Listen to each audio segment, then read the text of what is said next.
ውድ የቆሮንቶስ ሚዲያ ተከታዮች እንደምን አላችሁ? በያላችሁበት ቦታ ሁሉ ሰላም እግዚአብሔር ከእናንተ ጋር ይሁን፣ አሜን። የኦርቶዶክስ እምነት ተከታዮች በሙሉ በያላችሁበት ሰላማችሁ ይብዛላችሁ። እንኳን አደረሳችሁ፣ እንኳን አደረሰን። ዛሬ ደግሞ ታላቅ በዓልን አካፍላችኋለሁ። አብረን እንቆይ። ጥቅምት 27 ተስካረ ስዕለቱ ለእግዚእነ በስመ አብ ወወልድ ወመንፈስ ቅዱስ አሐዱ አምላክ አሜን። ከሁሉ አስቀድሞ ሃይማኖትን መመስከር እንዲገባ ከመዝ ነአምን ዘአልቦቱ እመ በሰማያት ወአብ በዲበ ምድር በሰማይ ያለ እናት ከአብ መወለዱን በምድር ያለ አባት ከድንግል ማርያም መወለዱን እኛ ኦርቶዶክሳውያን እናምናለን። አዲስ አበባ ከተማ ቀጨኔ አካባቢ የሚገኘው የቀጨኔ ደብረ ሰላም መድኃኔዓለም እና ደብረ ትጉሃን ቅዱስ ገብርኤል ቤተክርስቲያን ሌሊቱን ሊቃውንት ቤተክርስቲያን በያሬዳዊ ዜማ ወረብ የሰንበት ትምህርት ቤት ደቀ መዛሙርት እና ዘማሪያን በዝማሬ ሲያገለግሉ እንዲሁም ከተለያየ አካባቢ የመጣው ህዝበ ክርስቲያን በተገኙበት በድምቀት ተከበረ።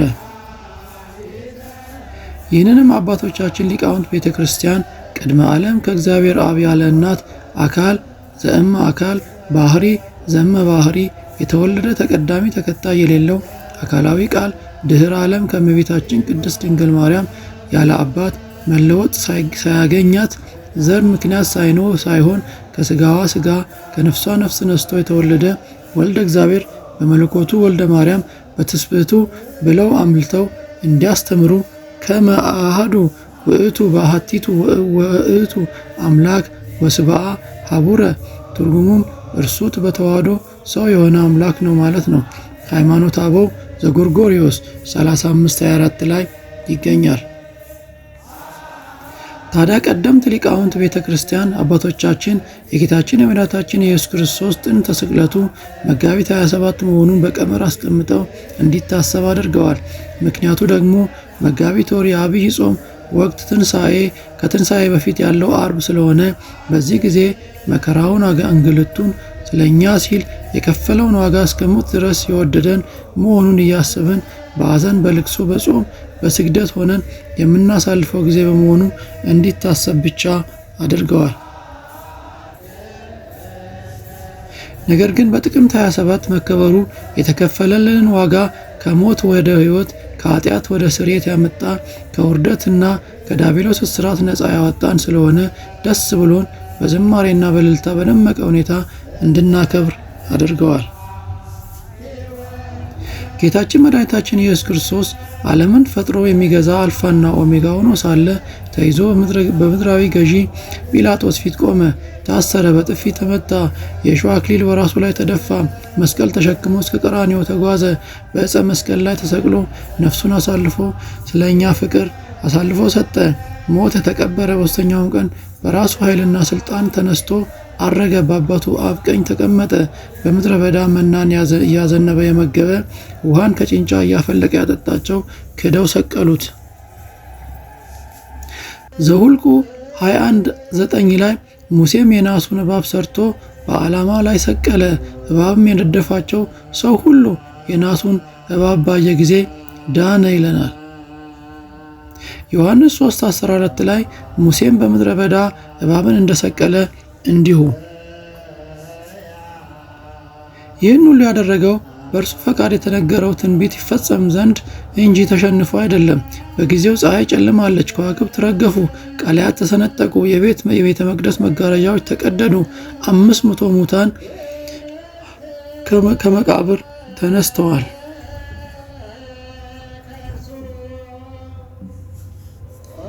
ዮሐንስ 15:15 ላይ በእርሱ የሚያምን ሁሉ የዘላለም ሕይወትን እንዲኖረው እንጂ እንዳይጠፋ የሰው ልጅ ይሰቀል ይገባዋል። እኛ ኦርቶዶክሳውያን በአፋ ሳይሆን ከልብ በመነጨ ፍቅር እያንዳንዱን የጌታ ኩነቶች በስርዓት በተግባር በመኖር እናከብራለን። ሃይማኖት ያለ ስራ ሊሆን አይችልምና።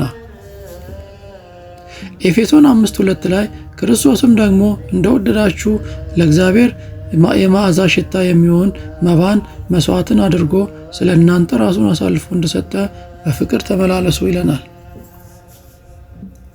ጌታችን መድኃኒታችን ኢየሱስ ክርስቶስ ለእኛ ሲል ለከፈለው ዋጋ እስከ ቀራንዮ ድረስ ጸንተን እንከተለዋለን።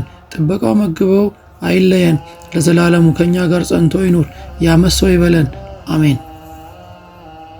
ማቴዎስ 16:24 ላይ በዚያን ጊዜ ኢየሱስ ለደቀ መዛሙርቱ እንዲህ አለ፣ እኔን መከተል የሚወድ ቢኖር ራሱን ይካድ፣ መስቀሌንም ተሸክሞ ከኔ ይከተለኝ ብሏል። ውድ የቆሮንቶስ ሚዲያ ተከታታዮች እንደ ወትሮ ሁሉ በጣም ደስ የሚል ድባብ ያለው በዓል ነውና ከበዓሉ አብራችሁን ቆይታችሁ ተካፈሉ። እግዚአብሔር አምላክ ወዶና ፈቅዶ ለዚህ ቀን አድርሶ ይህንም ታላቅ በዓል እንድናከብር ስለፈቀደልን እርሱ ክብርና ምስጋናውን ይውሰድ። አብረን እንቆይ።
Rama